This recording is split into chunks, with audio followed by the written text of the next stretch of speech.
Assalamualaikum warahmatullahi wabarakatuh. Halo teman-teman, saya Najwatul Hafizah dari kelas 10 Perbankan 3.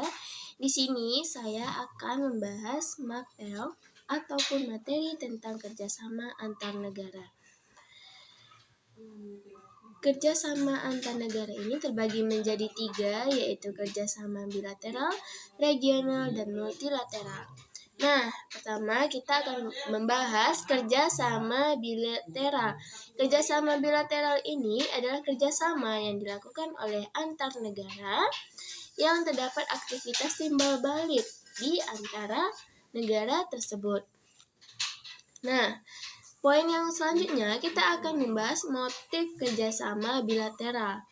Kerjasama bilateral ini umumnya timbul didasari oleh motif dan kepentingan masing-masing negara yang terlibat. Adapun 3 motif kerjasama bilateral yaitu menjaga kepentingan nasional, menjaga perdamaian, dan kesejahteraan ekonomi. Adapun yang poin selanjutnya kita membahas negara yang melakukan kerjasama dengan Indonesia, yaitu Afghanistan, Afrika Selatan, India, Mozambik, dan Swedia.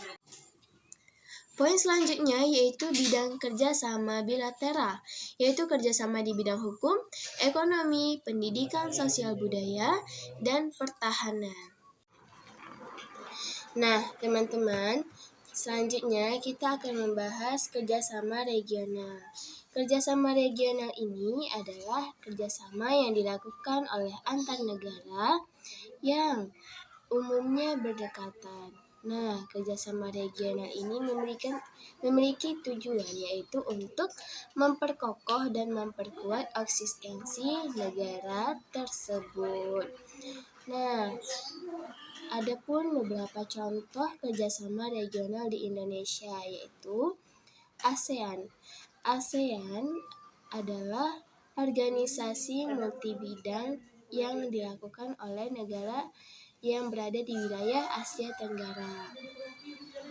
Nah, awal mula terjadinya ASEAN ini adalah setelah terjadinya krisis ekonomi yang dialami oleh beberapa negara yang ada di wilayah Asia Tenggara akibat jajahan kolonialisme di wilayah Asia Tenggara. Kecuali negara Thailand. Negara Thailand merupakan negara yang satu-satunya tidak mengalami masa penjajahan. Nah, tiap perwakilan dari kelima negara tersebut sepakatlah untuk mendatangani deklarasi ASEAN pada tanggal 8 Agustus 1967 di Bangkok. Berikut perwakilan dari kelima negara berdasarkan serta asal negara tersebut. Nah, yang pertama yaitu Indonesia diwakili oleh Menteri Luar Negeri yaitu Adam Malik. Yang kedua, Malaysia diwakili oleh Perdana Menteri yaitu Tun Abdul Razak. Yang ketiga, Singapura diwakili oleh Menteri Luar Negeri yaitu Sinat Boy Rajaratnam. Yang keempat adalah Filipina diwakili oleh Menteri Luar Negeri yaitu Narciso Ramos. Yang kelima yaitu Thailand diwakili oleh Menteri Luar Negeri yaitu Tanat Khoman. Nah, teman-teman, selain krisis ekonomi akibat kolonialisme, ada pun latar belakang berdirinya ASEAN yaitu persamaan letak geografis, persamaan nasib, persamaan tujuan, persamaan budaya. Nah, selanjutnya, tujuan didirikannya ASEAN yaitu mempercepat pertumbuhan ekonomi, mengupayakan perdamaian dan kesejahteraan, mengupayakan kerjasama aktif dalam regional, dan bekerja sama secara lebih aktif, mempromosikan pertukaran pelajar di Asia Tenggara, dan memelihara kerjasama yang saling membantu. Poin kerjasama multilateral. Kerjasama multilateral ini merupakan bentuk kerjasama yang dilakukan oleh lebih dari 2 negara ataupun kelompok.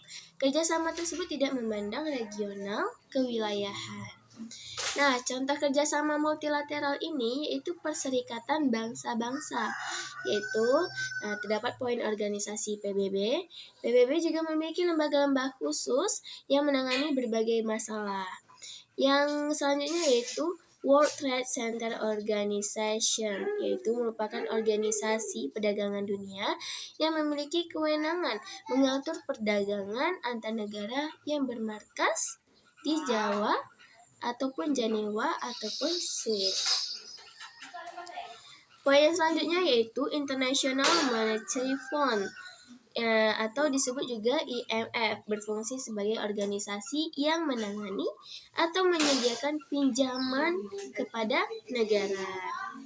Poin selanjutnya yaitu Organization of Islamic Cooperation ataupun kerjasama Islam.